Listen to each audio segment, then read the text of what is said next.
الحمد للہ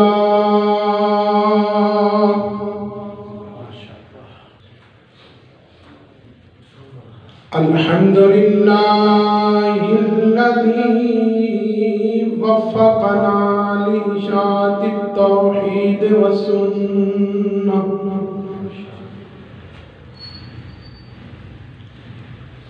واختصنا لإشاعته بالأقلام والألسنة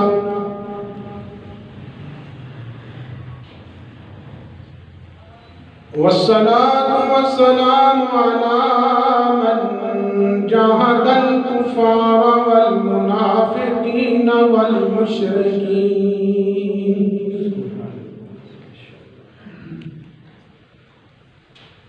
وعلى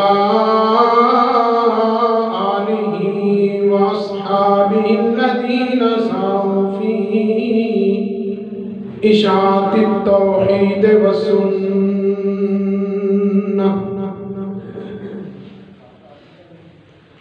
أما بعد فأعوذ بالله من الشيطان الرجيم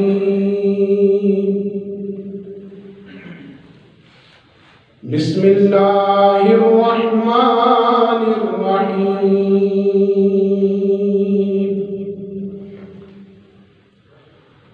ربنا وابعث فيهم رسولا منهم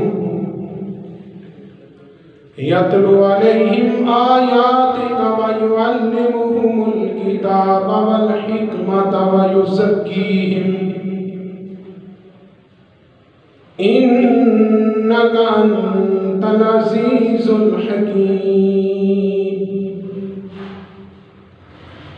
وقال النبي صلى الله عليه وسلم يا معشر التجار إياكم والكذب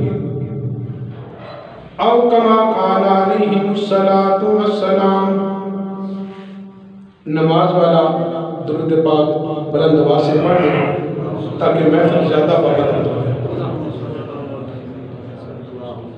اللهم صل على محمد وعلى آل محمد كما صليت على إبراهيم وعلى آل إبراهيم إنك حميد مجيد.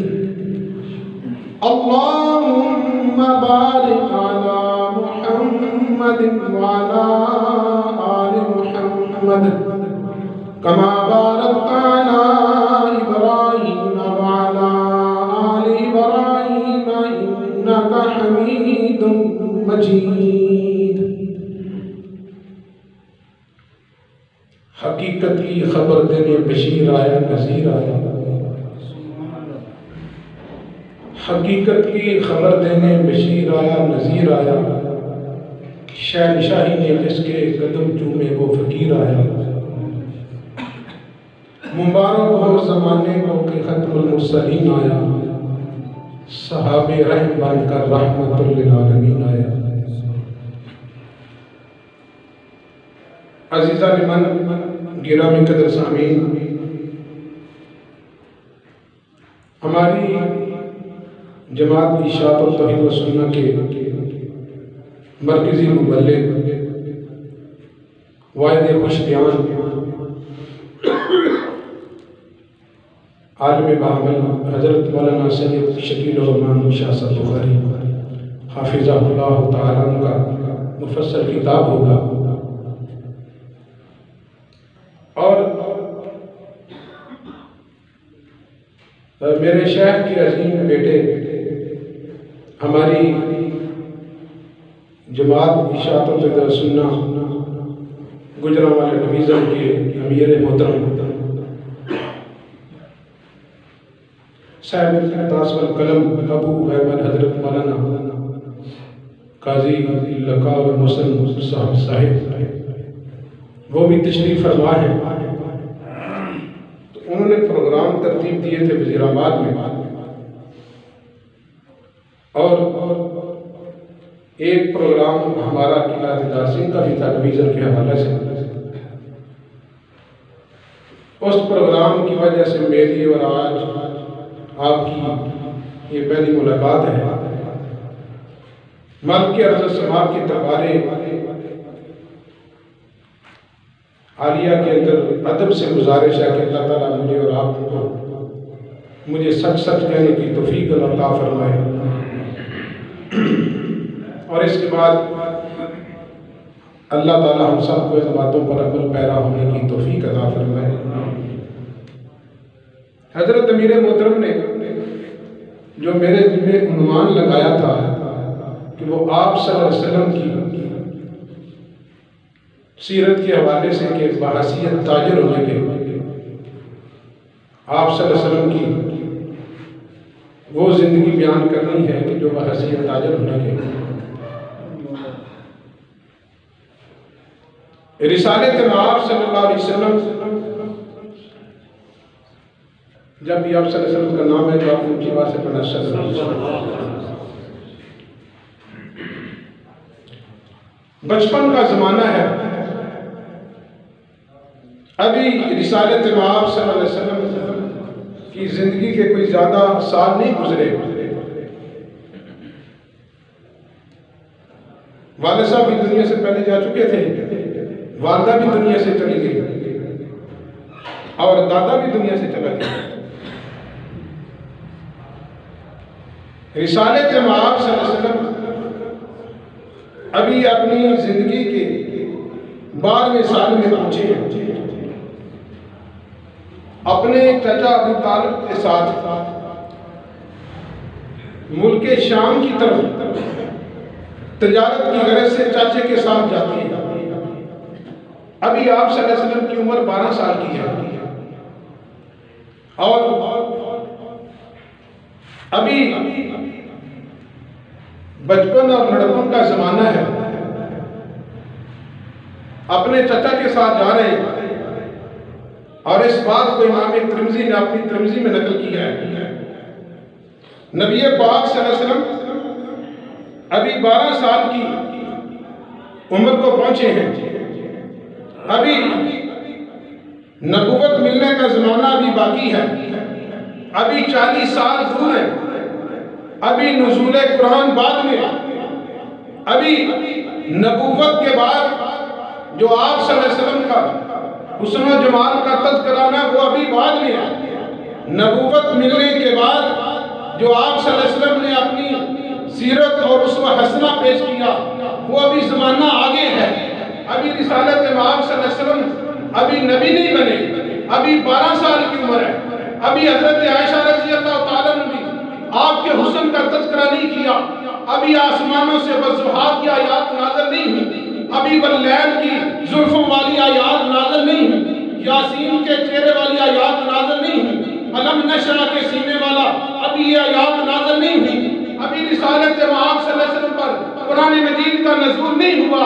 میرے اور آپ کے پیارے پیغمبر ابھی 12 سال کی عمر ہے، جا رہے ہیں شام کے سفر پر، تجارت کے سفر پر جا رہے ہیں، آپ کے ساتھ آپ کا چچا بھی ہے اور آپ پیچھے پیچھے ہیں۔ اس وقت کا زمانہ ہے، بڑا تاجر ابو طالب تھا اور چھوٹا تاجر حضرت محمد رسول اللہ تھے۔ ارے وہ کتنا خوبصورت زمانہ ہوگا، کبھی آپ نبی نہیں بنے اور اپنے چچے کے ساتھ جا رہے ہیں، راستے میں ایک راہب سے ملاقات ہوتی ہے اور وہ آنکھیں کھول کے دیکھتا ہے 12 سال کا محمد صلی اللہ علیہ وسلم۔ اس آدمی نے، اس راہب نے چہرہ رسول کو دیکھا، پھر اس نے آپ صلی اللہ علیہ وسلم کے وجود کو دیکھا، پھر وہ آپ کا معائنہ کرتا ہے۔ وہ تورات اور انجیل زبور کا حافظ تھا، یہ چھوٹا سا تاجر ہے، نبوت سے پہلے کا زمانہ ہے، ابھی وقت آگے ہے، ابھی جبریل نے بعد میں آنا ہے، ابھی نزول قرآن بعد میں آنا ہے، ابھی نکاح شادیاں بعد میں آنی ہے، ابھی خدیجہ سے شادی بعد میں آنی ہے۔ یہ 12 سال کا نوجوان ہے اور اب 12 سال کا بھی بچہ اتنی جوانی کو نہیں پہنچا، تو رسالت آپ صلی اللہ علیہ وسلم نے ابھی اعلان نبوت بھی نہیں کیا۔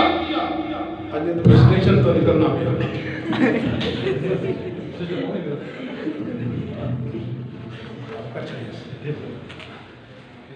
رسالت سب کو بھائی سبحان اللہ، میں نہیں آکھاں دا او کٹ بولے تھے، او کٹ بولے، تسی آپ ہی بول گئے۔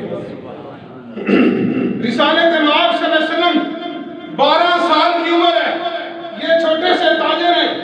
مستقبل میں نبی بننے ہیں. ابھی خدیجہ سے نکاح کی بات بھی نہیں, ابھی عائشہ سے نکاح کی بات بھی نہیں, ابھی زمانہ آگے ہے.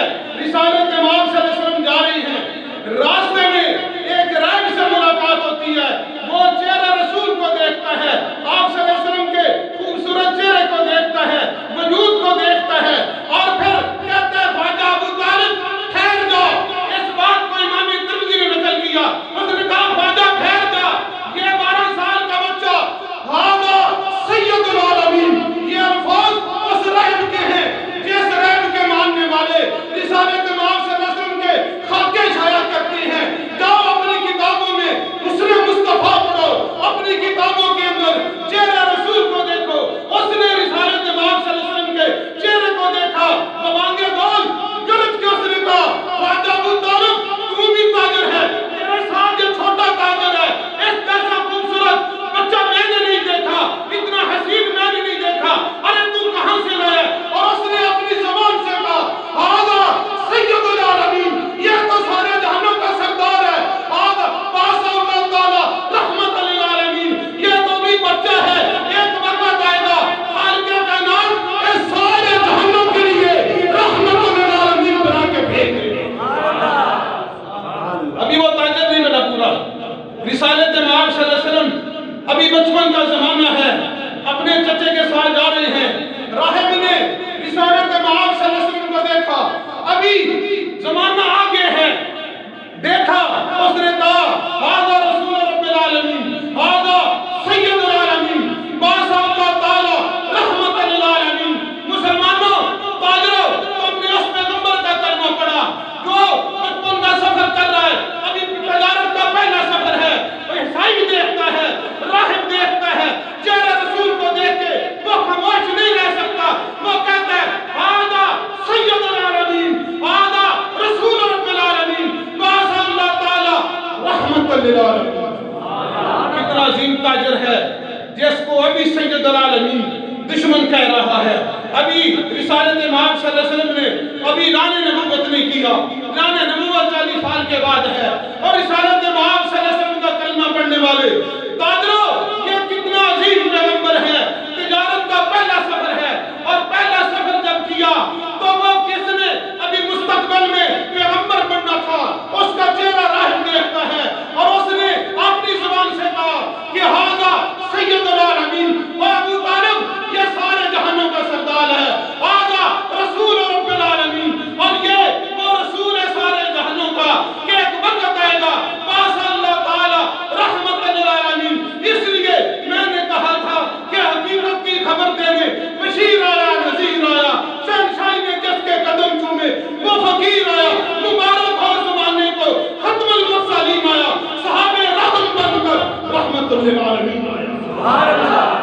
اتنا عظیم پیغمبر ہے, ابھی 12 سال کا ہے, 12 سال کا تو عیسائی دیکھتا ہے, اور تورات انجیل کا حافظ دیکھتا ہے, اور اس نے بڑے خوبصورت انداز میں کہا ہاذا سید العالمین, ہاذا سید العالمین, ہاذا رسول رب العالمین, باس اللہ تعالی رحمت للعالمین. پھر واپس آتی ہے, اور ایک اس عظیم تاجر کا وہ دوسرا سفر ہے جو 25 سال کا ہے. رسالت امام صلی اللہ علیہ وسلم نے ابھی اعلان نبوت نہیں کیا, اور حضرت خدیجہ رضی اللہ تعالیٰ نے اپنا مال دیا, اور ساتھ غلام میسرہ بھی بھیج دیا, اور یہ ملک شام کی طرف جا رہا ہے. ابھی جو ہے نا وہ 25 سال کا نوجوان ہے, وہاں جاتا ہے, اپنا مال علیحدہ کر کے رکھ دیتا ہے, اور علیحدہ کھجوریں رکھ دیتا ہے, دیگر جو مال ہے اس کو علیحدہ کر کے رکھ دیتا ہے, ہر ایک کے ریٹ بتا دیتا ہے.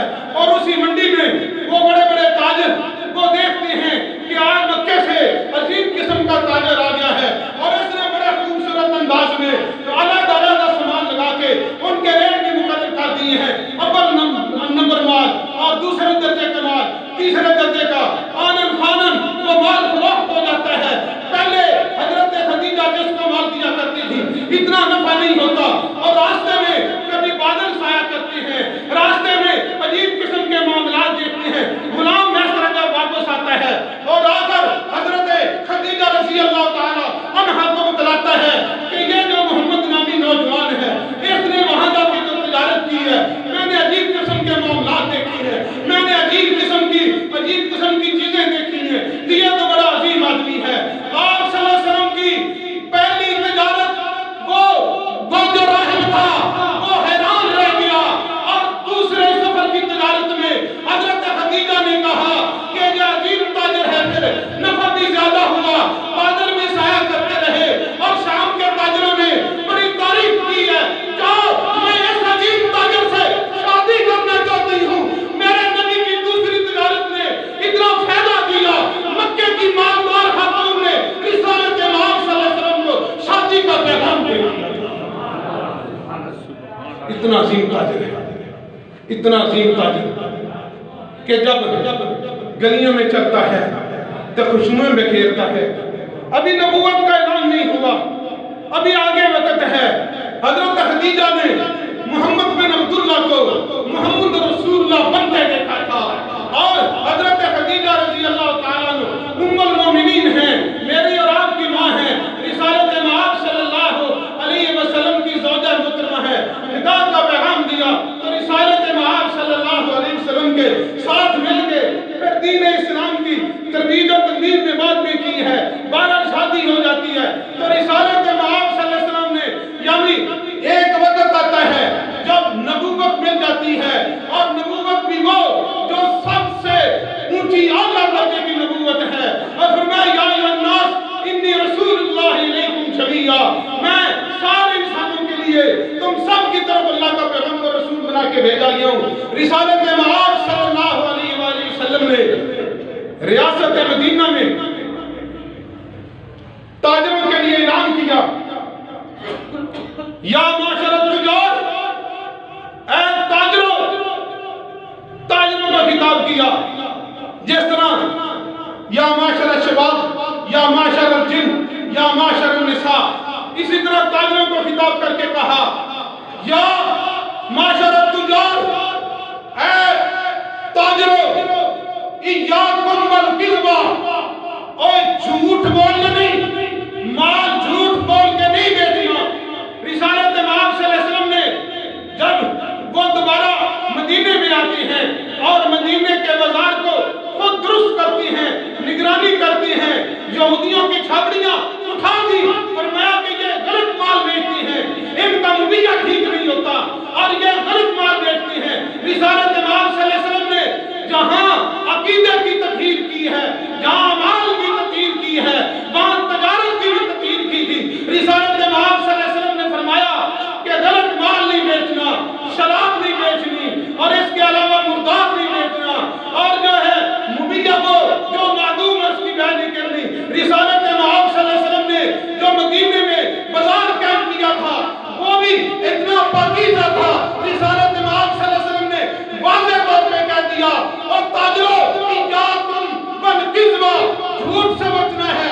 تاجر سب سے پہلے بات جھوٹ سے کرتا ہے، 2 نمبر مال بھی بیچتا ہے، پھر جھوٹ بول کے بیچتا ہے، اور اسی طرح ادھار بھی دیتا ہے، جھوٹ بول کے لیتا ہے، جھوٹ بول کے کلمہ محمد رسول اللہ کا پڑھا، اور تجارت تم جھوٹ بول کے کرتے ہو۔ رسالت مآب صلی اللہ علیہ وسلم نے فرمایا وہ جسم کبھی بھی جنت میں نہیں جائے گا جس کو حرام غذا دے کر اس کو پالا گیا۔ منع کیا رسالت مآب صلی اللہ علیہ وسلم نے۔ جو میں نے آیت تلاوت کی تھی اس میں بھی حضرت ابراہیم علیہ السلام نے آپ کے ذمہ 4 کام لگائے، فرمایا کہ جو پیغمبر آئے گئے ان میں ربنا کی بات نہیں کرتا، رسولن کی بات بھی نہیں کرتا، فرمایا یتلو علیہم آیات کا ایک وَيُعَلِّمُهُمُ الْكِتَابَ وَالْحِکْمَةَ دین وَيُزَکِّیہم، 4 تزکیہ کیا۔ رسالت مآب صلی اللہ علیہ وسلم کے ذمہ 4 کام تھے، تو رسالت مآب صلی اللہ علیہ وسلم نے تزکیہ کیا اس معاشرے کا، اس معاشرے میں عقیدے کا تزکیہ کیا، شرک نکالا، اعمال کا تزکیہ کیا، بدعات کو نکالا، تجارت کا تزکیہ کیا، حرام کمائی سے بچا کے رکھا۔ یہ رسالت مآب صلی اللہ علیہ وسلم بحیثیت تاجر ہونے کے فرمایا کہ التجار یحشرون یوم القیامہ تجارا، بڑے بڑے تاجر فاسق اور فاجر ہو کے قیامت کے دن اٹھیں گے کہ بڑی بڑی داڑیوں والے اور چلے بھی لگانے والے اور مدرسوں کی خدمت بھی کرنے کرنے والے اور پھر جھوٹ بول بول کے فاجروں کی صف میں کھڑے ہوں گے اور انہیں کہا جائے گا اے تم جھوٹ کی کمائیاں کرتے تھے، نام مذہب کا استعمال کرتے تھے، بڑے بڑے وہاں تاجر رب کی پکڑ میں ہوں گے، میدان محشر میں ذلت اور رسوائی کے ساتھ کھڑے ہوں گے۔ فرمایا اِنَّا مَنِ اتَّقَ اللَّهَ وَبَرَّ وَصَدَقَ، جس نے جو اللہ سے ڈر گیا، رڑی لگائی اللہ سے ڈر کے، دکان کھولی اللہ سے ڈر کے، پلازہ بنایا اللہ سے ڈر کے، اور اسی طرح تاجر بنا اللہ سے ڈر کے، اور تقوی کی بنیاد پہ ایک دن تجارت کا حساب ہونا ہے، ایک دن عمل کا حساب ہونا ہے، ایک دن رب کے دربار میں پیش ہونا ہے۔ فرمایا بچے گا وہ تاجر جس کے دل میں تقوی تھا، اور تقوی کی بنیاد توحید ہے، اور توحیدیوں تم قیامت کے دن اللہ کے غضب سے توحید کی بنیاد پہ بچ سکتے ہو۔ عقیدہ توحید رکھ کے تجارت کرو، جھوٹ سے اجتناب کرو، وبرہ نیکی کرو، اور سچ بولو۔ تو میرے پیغمبر نے فرمایا التجار صادق الامین، قیامت کے دن وہ تاجر جو صادق الامین ہوگا، مع النبیین والصدیقین والشہداء، قیامت کے دن یہ تاجر نبی نہیں لیکن نبیوں کے پیچھے کھڑے ہوں گے، یہ شہید نہیں شہیدوں کے پیچھے کھڑے ہوں گے، یہ صالحین نہیں صالحین کے پیچھے کھڑے ہوں گے۔ وہ مواحد تاجر جو تقوی کی بنیاد پہ تجارت کرے گا، وہ پیچھے نہیں رہے گا، وہ نبیوں کے ساتھ ساتھ ہوگا، نبیوں کے ساتھ ساتھ ہوگا۔ اس لیے تاجروں تمہارا مقام بڑھ جاتا ہے جب تم تقوی اختیار کر کے تجارت کرتے ہو، اور پھر نیکی سمجھ کے کرتے ہو، اور پھر کیا کرتے ہو؟ سچ بولتے ہو۔ سچ بول کے جو تجارت کرتے ہو اس سے تمہیں اجر بھی ملے گا، ثواب بھی ملے گا۔ تو میرے پیغمبر نے فرمایا کہ وہ زمانہ تھا جب بچپن کا زمانہ گزرا، پھر ایک زمانہ آیا حضرت خدیجہ سے شادی ہوئی، پھر ایک وقت آیا کہ آپ نبی بنے ہیں، نبی بننے کے بعد پھر آپ نے تجارت کے اصول بیان کیے تھے، اور اس آیت کے اندر بھی 4 باتیں ہیں، اور بیع بھی 4 قسم کی ہوتی ہے، بیع نافذ ہوتی ہے، بیع باطل ہوتی ہے، بیع موقوف ہوتی ہے، بیع فاسد ہوتی ہے، اور اسی طرح مبیہ کے لحاظ سے بھی 4 قسمیں ہیں، ثمن کے لحاظ سے بھی 4 قسمیں ہیں، بیع عین بالعین، بیع دین بالدین، بیع دین بالعین، بیع العین بالدین۔ رسالت امام صلی اللہ علیہ وسلم کے صحابہ نے، تابعین نے پھر یہ اصول بنا دیے تھے، محمد رسول اللہ کا غلام ہو اور پھر بیع کی اقسام نہ جانتا ہو، بیع تولیہ بھی ہے، بیع مرابیہ بھی ہے، اور بیع وصیہ بھی ہے، بیع مساویہ بھی ہے۔ رسالت امام صلی اللہ علیہ وسلم نے 4 قسم کی بیع کو، جہاں بیع ہوتی ہے وہاں بھی 4 چیزیں ہوتی ہیں، ایک بائع ہوتا ہے، ایک مشتری ہوتا ہے، ایک مبیہ ہوتا ہے، ایک ثمن ہوتا ہے۔ بائع کے بھی اصول بیان کیے، مبیہ کے اصول بھی بیان کیے، مشتری کے اصول بھی بیان کیے، ثمن کے اصول بھی بیان کیے۔ جہاں بیع ہوگی وہاں 4 آدمی، جہاں قسم ہوگی وہاں 4 چیزیں، اور اسی طرح جہاں نکاح ہوگی وہاں بھی 4 چیزیں ہوں گی۔ حضرت ابراہیم علیہ السلام نے اللہ سے دعا کی تو حضرت ابراہیم علیہ السلام منادی، رب منادا، اور ربنا حرف ندا میں آتا ہے، مقصود بالندا یہ تھا وَبَعَثْ فِيهِمْ رَسُولًا مِّنْهُمْ يَتْلُو عَلَيْهِمْ آيَاتِكَ وَيُعَلِّمُهُمُ الْكِتَابَ وَالْحِكْمَةَ۔ جہاں دعا کی جاتی ہے وہاں 4 چیزیں ہوتی ہیں، منادی منادا، حرف ندا، مقصود بالندا۔ اور حضرت حسین علی نے بھی قرآن کے 4 حصے بیان کیے، ایک پارے کے بھی 4 حصے ہوتی ہیں، زندگی کے ادوار بھی 4 ہوتے ہیں، بچپن، لڑپن، جوانی، بڑھاپا، اسی طرح اصول جو ہیں جنازے کے وہ تکبیریں بھی 4 ہوتی ہیں، اور اسی طرح تمہاری جماعت کے جو شیخ الحدیث تھے 3 وہ تھے جن کو آپ اس طرح جانتے ہیں، ایک قاضی شمس الدین تھے، اور ایک قاضی نور محمد تھے، اور ایک قاضی اسمت اللہ صاحب تھے، دوسرا بیٹا صرف وہ بیٹا جس کو محمود سے دیکھنی پڑی۔ نعرہ تکبیر، شان محمد مصطفیٰ، عظمت مصطفیٰ، جمعیت نشاط التوحید والسنہ۔ ہماری جماعت کے معروف وہ 4 شیوخ الحدیث ہیں، اور مبارک ہو دو کا تعلق قلعے دیدار سے قاضی نور محمد صاحب عارف باللہ ولی کامل، ہم سن 93 میں یہاں دورہ تفسیر پڑھتے تھے، اور استاد حضرت مولانا قاضی سمت اللہ صاحب، اور پھر شمس المحدثین حضرت مولانا قاضی شمس، اور اسیر قید سنت اور وکیل ناموس صحابہ حضرت مولانا محمد سید محمد حسین صاحب نیک رحمۃ اللہ علیہ۔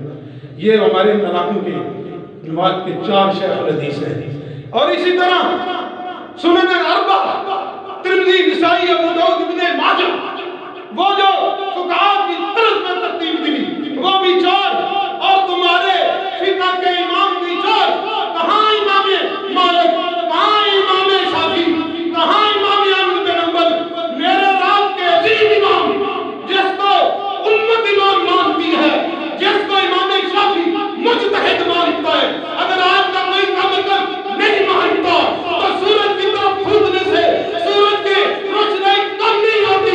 صدیوں سے امام کے مسلک کو مٹانے کے لیے تگدو کرتے ہو، جتنا مٹاتے ہو اتنا امام ابو حنیفہ کا زیادہ، اس کو کہتے ہیں امام ابو حنیفہ۔ امام ابو حنیفہ کا مسلک اس لیے دنیا میں پھیلا کہ اناف دلیل اول اللہ تعالیٰ کی کتاب مانتے ہیں، جو سب سے سب ائمہ کی کتابوں کا مطالعہ کرو، امام ابو حنیفہ کے شاگردوں کی کتابوں کا مطالعہ کرو، ہر مسئلے سے سب سے پہلے کہا جائے گا کتاب اللہ ہے۔ نماز کے مسائل ہو، نکاح کے مسائل ہو، طلاق کے مسائل ہو، اناف یہ کہتی ہیں سب سے پہلے اللہ تعالیٰ کی کتاب ہے۔ امام ابو حنیفہ کا مسلک کمزور نہیں ہو سکتا، اس لیے کہ سب سے پہلے جو دلیل ہے وہ کتاب اللہ ہے، اور کتاب اللہ تو وہ پاورفل پروف ہے کہ جس کو دنیا کی کوئی کتاب چاہیے نہیں کر سکتی۔ اس لیے ہمارا مذہب بڑا مضبوط بنیادوں پہ قائم ہے، فقہ کے حوالے سے بھی، عقائد کے حوالے سے بھی۔ تو بہرحال بات ہو رہی تھی، چونکہ ہمارے مدارس میں قرآن اور حدیث کے ساتھ ساتھ قرآن اور حدیث کے سمجھنے کے لیے فقہ کی کتابیں پڑھائی جاتی ہیں، اور فقہ کی کتابوں کے حصے بھی 4 ہیں۔ مولانا عثمان صاحب، کتاب الطہارت، کتاب الصلاۃ، کتاب البیع، کتاب الشفع، 4 حصے، قرآن کے بھی 4 حصے، توحید کے درجے بھی 4 ہیں۔ اور اس آیت میں حضرت ابراہیم علیہ السلام نے نبی پاک صلی اللہ علیہ وسلم کے ذمہ بھی 4 ڈیوٹیاں لگائی۔ الحمدللہ اشاعت و سنہ کے علماء اور مبلغین یہ 4 ڈیوٹیاں بڑی خوبصورت انداز سے ادا کرتے ہیں۔ یتلو علیہم آیاتک، تفصیل کا ٹائم نہیں،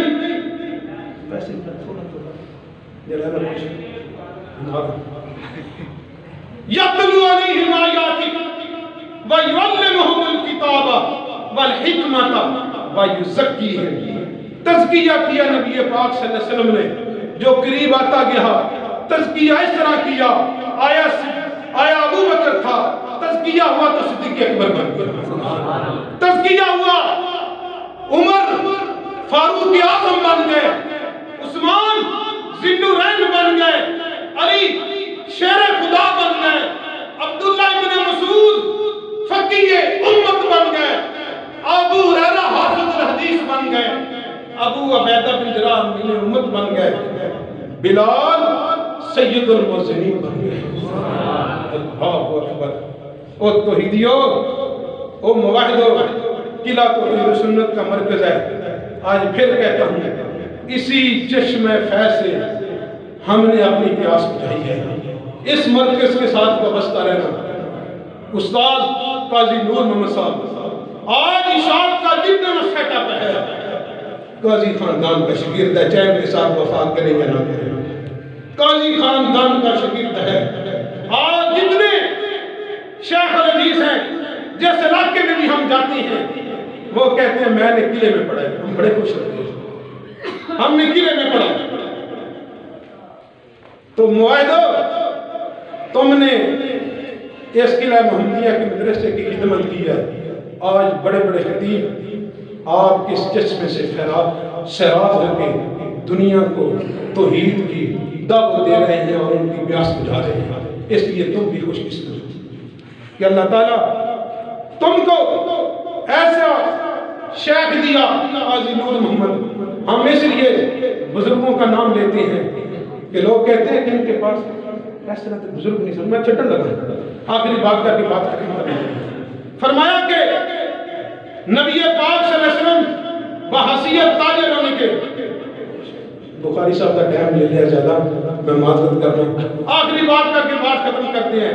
اشاعت و توحید و سنت کے کارکنوں ذرا ہاتھ بلند کر کے کہ تم جہاں مقتدی ہو اپنے قاری صاحب کو کہنا اگر مسجد کے امام اور خطیب ہو تو یہ 4 کام کرو گے.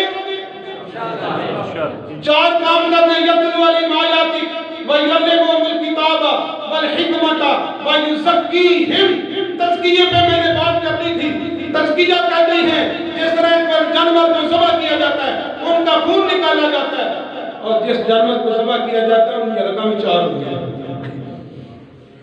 ان کی رقم 4 ہوں گے. استاد کئی صاحب کو جب ਅਸੀਂ پڑھتے تھے نا اصل کے استاد جی سن بندے آندے نے پر کئی صاحب آندے نے مردے سنتے نے آندے نے قبریں مردے نہیں سنتے. میرا عقیدہ مردہ قبر دوبارہ نہیں سنتا. کچھ لوگ آندے نے بمشرق دی زبیہ نہیں کھانی چاہیے. میں نہ موبائل جان بوجھ کے اوپر بسم اللہ نہیں پڑھتا. حلال ہے جان بوجھ کے آپ بسم اللہ اکبر نہیں پڑھتا. حلال ہے نہیں. تے جے اگر راتی صحیح نہیں کرتا ایک کٹ 2 بچا چھڑتا ہے 2 کٹ چھڑتا ہے وہ جانور آرام پر آ رہے اندے رڑا پائے. اللہ تعالیٰ سے دعا ہے کہ اللہ تعالیٰ ہم سب کو عقیدہ